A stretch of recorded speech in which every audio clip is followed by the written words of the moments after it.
तो आप लोगों को याद होगा मैंने लास्ट लेसन में आप लोगों को फ़ोटो ट्रीटमेंट या फ़ोटो एडिटिंग के हवाले से काफ़ी डिटेल में जो है वो इंफॉर्मेशन दी थी और आपसे शेयर किया था कि फ़ोटो एडिटिंग या फ़ोटो ट्रीटमेंट कितनी इंपॉर्टेंट चीज़ है, ना सिर्फ लेआउट्स बनाते हुए बल्कि उसके अलावा ये एज अ सेपरेट टास्क भी ऑनलाइन मार्केट प्लेसेस के ऊपर एक बहुत ज़्यादा इंपॉर्टेंट टास्क के तौर पर जाना जाता है।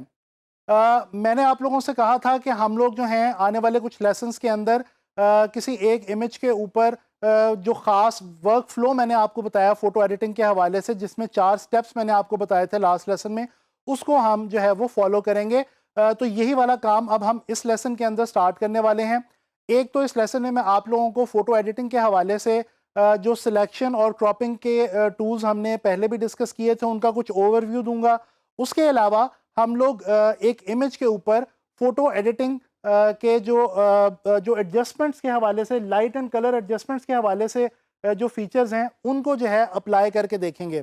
ये एक इमेज मैंने सेलेक्ट किया है। ये एक पोर्ट्रेट है जिसके अंदर फ़ोटो एडिटिंग का और ट्रीटमेंट का काफ़ी ज़्यादा मार्जिन जो है वो अवेलेबल है। तो अब हम ये करेंगे कि स्टेप बाय स्टेप जो पूरे वर्क फ्लो का मैंने आपको बताया फ़ोटो एडिटिंग का, उसके जो स्टेप्स हैं उनको वन बाय वन हम इसके ऊपर अप्लाई करके देखेंगे। इस लेसन में हम जो है वो इसके ऊपर कलर एंड लाइट एडजस्टमेंट्स जो हैं वो अप्लाई करेंगे और सिलेक्शन के हवाले से जो टूल्स है वो मैं आपको दोबारा उनके हवाले से भी कुछ जो है वो चीज़ें रिवाइज़ करवाऊँगा। अच्छा जी, ये आप लोग देख सकते हैं ये विजुअल जो है ये मैंने यहाँ पे फ़ोटोशॉप में ओपन कर रखा है। सबसे पहले जो है मैं अपनी फ़ाइल जो है उसको सेव कर लूँगा और इसको मैं इमेज एडिटिंग के नाम से जो है वो सेव कर रहा हूँ। पीएसटी फॉर्मेट में मैं इसको सेव कर रहा हूँ सो दैट कि जैसे-जैसे मैं आगे इसके ऊपर काम करता जाऊँ तो मेरे पास मेरी पीएसटी जो है वो सेफ रहे और मैं उसके ऊपर आराम से जो है वो अपने स्टेप्स में है वो पूरे स्टेप बाय स्टेप अप्लाई कर सकूँ। अच्छा, ये जो मेरा एक्चुअल लेयर है, जो मेरा एक्चुअल इमेज है, इसको मैं नाम दे देता हूँ जी ओरिजिनल इमेज। इसको मैं रीनेम कर रहा हूँ। अच्छा, अब सबसे पहले मैं आप लोगों को थोड़ा-सा ओवरव्यू दोबारा देना चाहता हूँ, रिवाइज़ करवाना चाहता हूँ कि हमने सिलेक्शन के हवाले से क्या टूल्स जो हैं वो डिस्कस कर रखे हैं पहले से। ये देखें, एक तो मैंने आप लोगों को यहाँ पे रेक्टेंगल और इलिप्टिकल मार्की टूल ये जो है ये मैंने आप लोगों को बताया था और आप लोगों को मैंने बताया था कि इसकी मदद से हम कंट्रोल शिफ्ट आई करके हम फोरग्राउंड, बैकग्राउंड दोनों जो चीज़ें हैं, जो भी हमने सिलेक्शन ली है, फॉर एग्ज़ाम्पल ये मैंने सिलेक्शन ली तो इसको भी मैं मूव कर सकता हूँ, डिलीट कर सकता हूँ, जो भी इसके साथ करना चाहूँ। इसके अलावा कंट्रोल शिफ्ट आई करके मैं इसके जो बाहर वाला एरिया है उसको भी मैं डिलीट कर सकता हूँ। अच्छा, इसके बाद हमने यहाँ पे लर्न किया था लेसो टूल को, इसके बारे में भी हमने देखा था कि हम इसको किस तरह से यूज़ करते हैं। ये एक फ्री हैंड जो है वो सिलेक्शन का टूल है। इसके अलावा जनाब अली पॉलीगोनल लेसो टूल हमने देखा था, जिसके बारे में हमने देखा था कि ये लीनियर सिलेक्शन हमें देता है, स्ट्रेट लाइंस की सूरत में जो है वो सिलेक्शन देता है। अभी फ़िलहाल मैं कोई एग्जैक्ट सिलेक्शन नहीं बना रहा, मैं सिर्फ आप लोगों को रिवाइज़ करवा रहा हूँ, इसलिए मैं जो है वो जस्ट वैसे रैंडमली इस वक्त जो है वो सिलेक्शन जो है वो ले रहा हूँ। इसी तरह से ये मैग्नेटिक लेसो टूल हमने जो है ये देखा था, जिसके अंदर हमने लर्न किया था कि ये मैग्नेट की तरह से जो है वो हमारे किसी भी जो एरिया होता है, जो हमारे इमेज के अंदर जो पिक्सेल्स होते हैं, उन पिक्सेल्स के साथ साथ जो है ये जनाब अली स्टिक रहता है और मैग्नेट की तरह जुड़ा रहता है और ये भी बहुत ही अच्छा हमारे पास सिलेक्शन का एक टूल है। ख़ास तौर पे अगर हमने जल्दी में जो है वो कोई सिलेक्शन करनी हो और फ्री हैंड सिलेक्शन हमें चाहिए हो तो उसके लिए ये हमारे पास मौजूद है। इसके अलावा ये मैजिक वैंड और क्विक सिलेक्शन टूल भी हमने डिस्कस किए थे, बैकग्राउंड इरेज करना हमने सीखा था इनकी मदद से। उसके अलावा हमने यहाँ पे क्रॉप टूल जो है इसको देखा था और इसकी मदद से हमने देखा था कि हम किस तरह से अपना जो विजुअल है उसको क्रॉप कर सकते हैं बड़े आराम से क्रॉप टूल की मदद से। ठीक है जी। और मैंने आपको ये भी बताया था कि सिलेक्शन और क्रॉपिंग में बेसिक डिफरेंस क्या है, कि जब हम क्रॉप टूल से फोटोशॉप में कोई भी चीज़ क्रॉप कर रहे होते हैं तो हम अपना जो कैनवस साइज़ है उसको चेंज कर रहे होते हैं, जबकि सिलेक्शन के जो बाकी टूल्स मैंने अभी आपको बताए हैं, इनकी मदद से जब हम कोई भी सिलेक्ट करते हैं कोई भी एरिया, तो हमारा जो ओवरऑल जो कैनवस साइज़ है वो सेम रहता है और हम अपने रिक्वायर्ड एरिया को सेलेक्ट करके उसके साथ जो भी हम अमल करना चाहें, जो भी एक्शन लेना चाहें वो हम ले सकते हैं। तो ये एक मैंने क्विक ओवरव्यू आप लोगों को दिया सिलेक्शन के टूल्स के हवाले से। अच्छा, इस इमेज के अंदर फ़िलहाल मुझे एज़ सच सिलेक्शन या क्रॉपिंग की फ़िलहाल जो है वो एज़ सच को बहुत ज़्यादा ज़रूरत नहीं है, तो मैं अब स्टार्ट करने लगा हूँ लाइट और कलर एडजस्टमेंट। मैंने आप लोगों को बताया था कि इमेज में हमारे पास ये एडजस्टमेंट पैनल में ऑप्शंस अवेलेबल हैं। ये सारी ऑप्शंस हम लोगों ने पहले डिस्कस की थी।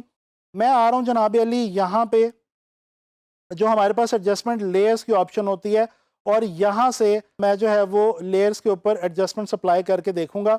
अच्छा, अब बेसिकली मैं करने क्या जा रहा हूँ कि इस इमेज के ऊपर मैं बिल्कुल स्टार्ट करने लगा हूँ, और वन बाय वन पहले इस लेसन में भी हम जो करेंगे, हम इसके ऊपर एडजस्टमेंट्स जो हैं वो लाइट एंड कलर की वो अप्लाई करके देख लेंगे। साथ साथ मैं आपको रिवाइज करवाता जो ब्राइटनेस और कंट्रास्ट, आप लोगों को याद होगा ब्राइटनेस जो ओवरऑल लाइट को ऐड करता है, और जो कंट्रास्ट है वो कलर्स की जो आपस की उनकी वैल्यू होती है, उनकी इंटेंसिटी होती है, उसको जो है वो डिफाइन करता है। कंट्रास्ट जब हम बढ़ाते हैं तो हमारे विजुअल के अंदर या हमारे इमेज के अंदर जो कलर्स मौजूद होते हैं उनकी जो एक ओवरऑल इंटेंसिटी है वो जो है थोड़ी सी हमें वाज़े तौर पे नज़र आती है, और लाइट और डार्क जो है वो काफ़ी ज़्यादा प्रोमिनेंट हो जाते हैं। तो ये हम थोड़ा सा इसमें कंट्रास्ट बढ़ा रहे हैं, ब्राइटनेस ऐड कर रहे हैं।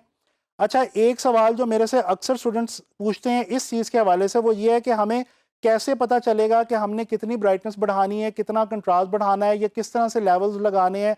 लेवल्स और कर्व्स भी हम लोग समझ चुके हैं, अब हमने इनको अप्लाई करके प्रैक्टिस करके अप्लाई करना है। तो इसका जवाब यही है कि हम लोग जितनी ज़्यादा प्रैक्टिस करते हैं इन तमाम फीचर्स की, इन तमाम एडजस्टमेंट्स की, हमें हमारे एक्सपीरियंस के साथ साथ हर नए इमेज के साथ साथ हमें अंदाज़ा होना शुरू हो जाता है कि अच्छा, हम किसी भी इमेज को उसके मेरिट पे किस तरह से डील करेंगे, उसमें ब्राइटनेस कंट्रास्ट कितनी बढ़ाएंगे, उसमें लेवल कर्व किस तरह से डील करेंगे, और कलर बैलेंस हम क्या रखेंगे।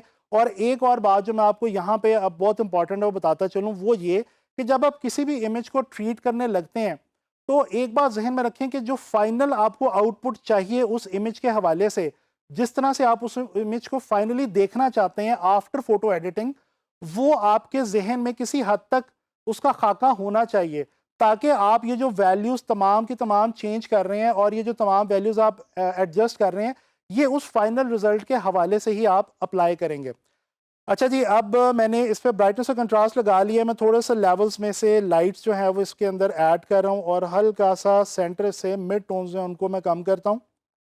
थोड़ा सा यहाँ से भी मैं इसको कम करता हूँ, सो दैट कि ये जो बालों के इर्द गिर्द का एरिया और ये जो यहाँ पे जो डार्क्स हैं वो डार्क्स भी थोड़े से प्रोमिनेंट होने चाहिए। सिर्फ लाइट्स ही नहीं, लाइट्स के साथ साथ जो डार्क्स होते हैं वो भी याद रखें हमारे इमेज के अंदर बहुत इंपॉर्टेंट रोल प्ले करते हैं। तो ये मैंने ब्राइटनेस और कंट्रास्ट और लेवल्स अभी अप्लाई किए हैं इसके ऊपर।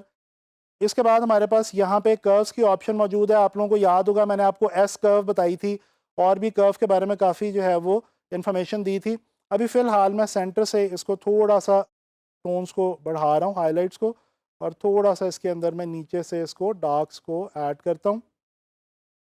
याद रखें कर्व्स ख़ास तौर पे आप अगर बहुत ज़्यादा अब्रप्टली यूज़ करेंगे तो इसमें यह है कि आपकी जो विजुअल की लाइट है उसके डिस्टर्ब होने का चांस ज़्यादा होता है, हाइलाइट्स ज़्यादा हाई जाने का ख़तरा होता है, और डार्क्स के ज़्यादा डार्क जाने का ख़तरा होता है। तो लिहाजा इसको बड़ा आपने बहुत सॉफ्टली, बड़ा जेंटली आपने इन तमाम फीचर्स को जो है वो अप्लाई करके देखना है। तो ये देखें, ये मैंने इसके ऊपर ब्राइटनेस एंड कंट्रास्ट ऐड की, लेवल्स ऐड किए, और ये मैंने इस विजुअल के ऊपर कर्व्स ऐड किए, जिससे हमारा जो विजुअल है वो उसकी लाइट और कलर पहले की निस्बत एटलीस्ट काफ़ी अब बेहतर हो चुका है। अच्छा जी, इसके बाद अब मैं यहाँ पे आ रहा हूँ ह्यू सैचुरेशन पे।